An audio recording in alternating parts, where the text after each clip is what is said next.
सोचिए, अगर अचानक आपके मोबाइल पर एक नोटिफिकेशन आए, स्वर्ग की सीसीटीवी फुटेज उपलब्ध है, सिर्फ 24 घंटे के लिए, आप क्या करेंगे? क्या आप उसे खोलेंगे या डर जाएंगे? मैंने स्क्रीन को छुआ। पहले सब काला था, फिर धीरे धीरे एक रोशनी फैलने लगी, इतनी उजली कि जैसे सूर्य भी उसके सामने फीका पड़ जाए। कैमरा बादलों के ऊपर उठ रहा है और अचानक एक विशाल द्वार दिखाई देता है। जैसा कि प्रकाशित वाक्य अध्याय 21 में वर्णन है, मोती के फाटक। लेकिन दोस्तों, यह सिर्फ मोती नहीं, यह पवित्रता का प्रतीक है। द्वार खुलता है और अंदर जो दिखता है वह शब्दों में बयान करना मुश्किल है। सोने जैसी सड़कें, लेकिन यह पृथ्वी का सोना नहीं, यह पारदर्शी है जैसे कांच, क्योंकि वहां कोई अंधेरा नहीं। जैसा कि प्रकाशित वाक्य अध्याय 21 में लिखा है, उस नगर में रात नहीं होगी। सीसीटीवी आगे बढ़ती है, कैमरा ऊपर उठता है और अचानक एक महान सिंहासन दिखाई देता है। उसके चारों ओर इंद्रधनुष जैसा, तेज जैसा कि प्रकाशित वाक्य अध्याय 4 में लिखा है। सिंहासन के सामने बिजली जैसी चमक, गरज जैसी ध्वनि, लेकिन डर नहीं बल्कि पवित्र आदर। और फिर आवाज आती है, पवित्र पवित्र पवित्र। यह आवाज चारों ओर गूंज रही है, जैसा कि यशायाह अध्याय 6 में सेराफिम पुकारते हैं, लाखों स्वर्गदूत, अनगिनत आत्माएं आराधना में झुकी हुई। दोस्तों, जब हम पृथ्वी पर एक छोटा सा भजन गाते हैं, क्या आपने कभी सोचा कि शायद उसी क्षण स्वर्ग में भी कुछ हलचल होती हो? सीसीटीवी दिखाती है, कुछ स्वर्गदूत तेजी से आगे बढ़ रहे हैं, जैसे उन्हें कोई आदेश मिला हो। जैसा कि इब्रानियों अध्याय 1 में लिखा है, वे सेवा करने वाली आत्माएं हैं। शायद इसी समय किसी शहर में किसी मां ने अपने बच्चे के लिए प्रार्थना की हो और स्वर्ग से उत्तर भेजा गया हो। कैमरा अब एक और दिशा में मुड़ता है। एक विशाल सभा, 24 प्राचीन अपने मुकुट सिंहासन के सामने डाल रहे हैं, महिमा, आदर, सामर्थ। और तभी सीसीटीवी धीरे धीरे एक मेज की ओर जाती है। वहां एक बड़ी पुस्तक रखी है, उस पर लिखा है, जीवन की पुस्तक। जैसा कि प्रकाशित वाक्य अध्याय 20 में वर्णन है, पुस्तक खुलती है, नाम लिखे हुए हैं। कुछ नाम चमक रहे हैं जैसे प्रकाश से भरे हों, कुछ नाम बहुत हल्के दिखाई देते हैं और यहाँ दिल कांप जाता है, क्योंकि यह किसी और की सूची नहीं, यह हमारी सूची है। मैं सोचने लगा, अगर अभी स्क्रीन जूम करे और मेरा नाम खोजे, क्या मिलेगा? दोस्तों, स्वर्ग की सीसीटीवी हमें सुंदरता दिखा रही है, लेकिन साथ ही हमें याद भी दिला रही है कि यहाँ प्रवेश यूं ही नहीं होता। यहाँ पवित्रता है, यहाँ सत्य है, यहाँ न्याय भी है। और तभी स्क्रीन हल्की सी कांपती है, जैसे अगला दृश्य आने वाला हो। लेकिन अभी नहीं, पार्ट 1 यहीं रुकता है। हमने स्वर्ग की महिमा देखी, आराधना देखी, स्वर्गदूतों की गतिविधि देखी, जीवन की पुस्तक की झलक देखी, लेकिन अभी पूरा सच बाकी है।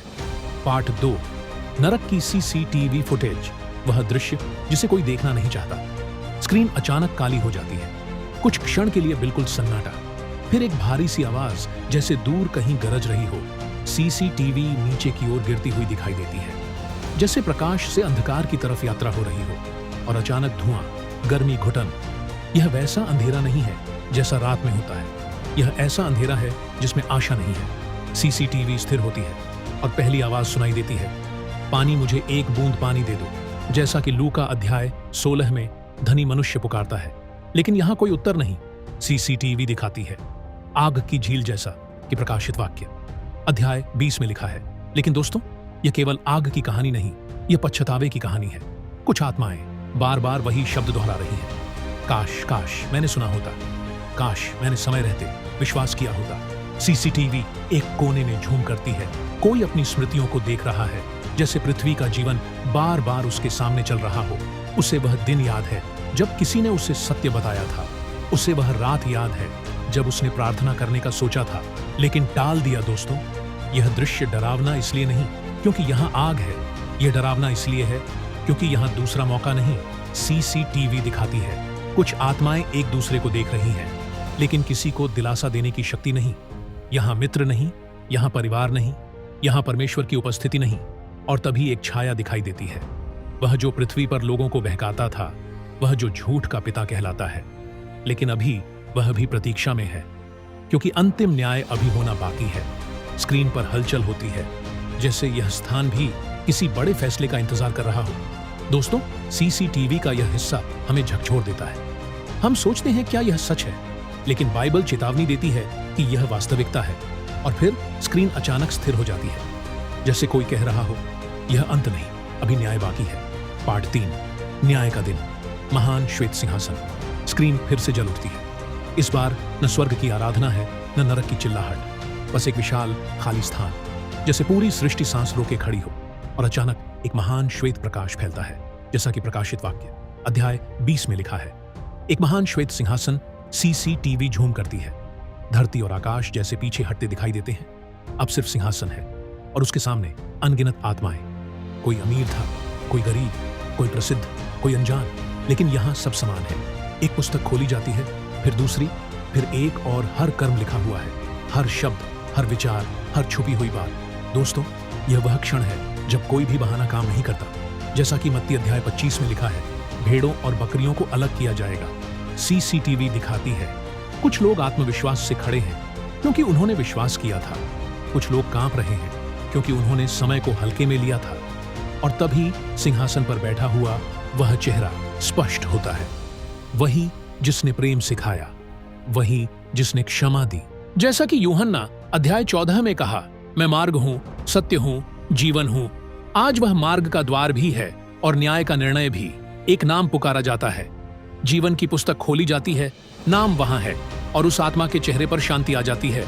फिर दूसरा नाम पुकारा जाता है, पुस्तक देखी जाती है, सन्नाटा, नाम नहीं मिलता। और वह क्षण इतना भारी है कि शब्द नहीं निकलते। दोस्तों, CCTV हमें दिखा रही है कि यह खेल नहीं है, यह सच्चाई है। आज हम जो करते हैं वह अनदेखा नहीं रहता। आज जो हम चुनते हैं वह अनंत काल तय करता है। और फिर अंतिम घोषणा होती है, कुछ को अनंत जीवन, कुछ को अलगाव स्क्रीन, कुछ क्षण के लिए स्थिर हो जाती है, जैसे स्वर्ग और नरक दोनों ने अपना हिस्सा पा लिया हो। लेकिन कहानी यहाँ खत्म नहीं, क्योंकि अभी वह जो धोखे का स्रोत था उसका भी समय आ गया है। पार्ट 4, शैतान की अंतिम हार, अंधकार का अंत। स्क्रीन फिर से सक्रिय होती है। इस बार दृश्य स्थिर नहीं है। आकाश में हलचल है, जैसे कोई अंतिम युद्ध चल रहा हो। बिजली की चमक, गरजती हुई आवाज, स्वर्गदूतों की सेना तैयार, जैसा कि प्रकाशित वाक्य अध्याय 12 में लिखा है। आकाश में युद्ध हुआ। वह पुराना अजगर, वह जो शैतान कहलाता है, वह जो सारे जगत को बहकाता है, CCTV दिखाती है। उसका चेहरा अब वैसा नहीं जैसा पृथ्वी पर लोगों ने कल्पना की थी। न वह आकर्षक है, न शक्तिशाली, बल्कि पराजित, क्रोधित, बेबस स्वर्गदूत उसे घेर लेते हैं। वह विरोध करता है, लेकिन उसकी शक्ति सीमित है, क्योंकि क्रूस पर पहले ही उसका अधिकार टूट चुका था। CCTV में एक और दृश्य फ्लैश होता है। क्रूस, वह क्षण जब यीशु ने कहा था पूरा हुआ, और उसी क्षण अंधकार की हार लिखी जा चुकी थी। अब न्याय पूरा हो चुका है। और जैसा कि प्रकाशित वाक्य अध्याय 20 में लिखा है, उसे आग की झील में डाला गया। वह जिसने लोगों को धोखा दिया, अब स्वयं अपने दंड में। दोस्तों, यह दृश्य भय का नहीं, विजय का है। यह प्रमाण है कि बुराई अंतिम नहीं, सत्य अंतिम है, प्रेम अंतिम है, यीशु की विजय अंतिम है। CCTV अब स्वर्ग की ओर मुड़ती है। वहां फिर से आराधना शुरू हो गई है। अब कोई युद्ध नहीं, कोई विरोध नहीं, सिर्फ शांति। लेकिन कहानी अभी पूरी नहीं हुई, क्योंकि अब सबसे महत्वपूर्ण प्रश्न हमारी ओर मुड़ता है। पार्ट 5, अंतिम संदेश। जब स्क्रीन बंद होने लगी, स्क्रीन धीरे धीरे स्थिर हो जाती है। स्वर्ग में आराधना चल रही है, नरक में सन्नाटा है। न्याय पूरा हो चुका है, शैतान पराजित हो चुका है। और अब CCTV जैसे धीरे धीरे झूम आउट कर रही है, जैसे कोई पूछ रहा हो, तुमने यह सब देखा, अब तुम्हारा निर्णय क्या है? दोस्तों, यह सिर्फ एक कल्पना नहीं थी, यह एक दर्पण था। हमने स्वर्ग देखा, जहां पवित्रता है, जहां जीवन की पुस्तक है, जैसा कि प्रकाशित वाक्य अध्याय 21 और 20 में वर्णन है। हमने नरक देखा, जहां पछतावा है, जैसा कि लूका अध्याय 16 चेतावनी देता है।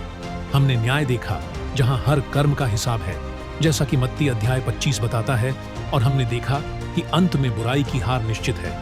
लेकिन सबसे बड़ा सवाल अभी भी वही है, अगर आज सच में स्वर्ग की CCTV फुटेज खुल जाए और आपका नाम पुकारा जाए, क्या आप तैयार हैं? दोस्तों, परमेश्वर हमें डराने के लिए नहीं बुलाता, वह हमें बचाने के लिए बुलाता है। जैसा कि प्रकाशित वाक्य अध्याय 3 में लिखा है, देख, मैं द्वार पर खड़ा खटखटाता हूं। शायद अभी जब आप यह सुन रहे हैं, वही दस्तक आपके दिल पर हो रही है। स्क्रीन अब धीरे धीरे धुंधली हो रही है। स्वर्ग का प्रकाश कम होता है, आवाजें शांत हो जाती हैं, और अंत में एक अंतिम संदेश उभरता है। समय अभी है, चुनाव अभी है, क्योंकि अनंत काल इंतजार नहीं करता। दोस्तों, अगर इस वीडियो ने आपके दिल को छुआ है तो इसे अपने तक मत रखिए, क्योंकि शायद किसी और को भी यह चेतावनी या यह आशा सुनने की जरूरत है। यीशु कनेक्ट का उद्देश्य सिर्फ वीडियो बनाना नहीं, आत्माओं को जगाना है। मैं हूं आपका भाई, और याद रखिए, स्वर्ग और नरक दोनों वास्तविक हैं। न्याय निश्चित है, लेकिन उद्धार भी उपलब्ध है। मिलते हैं अगले वीडियो में, जहां हम फिर एक और गहरे आत्मिक रहस्य को समझेंगे। तब तक अपने दिल की आवाज को अनदेखा मत कीजिए। शांति आपके साथ हो।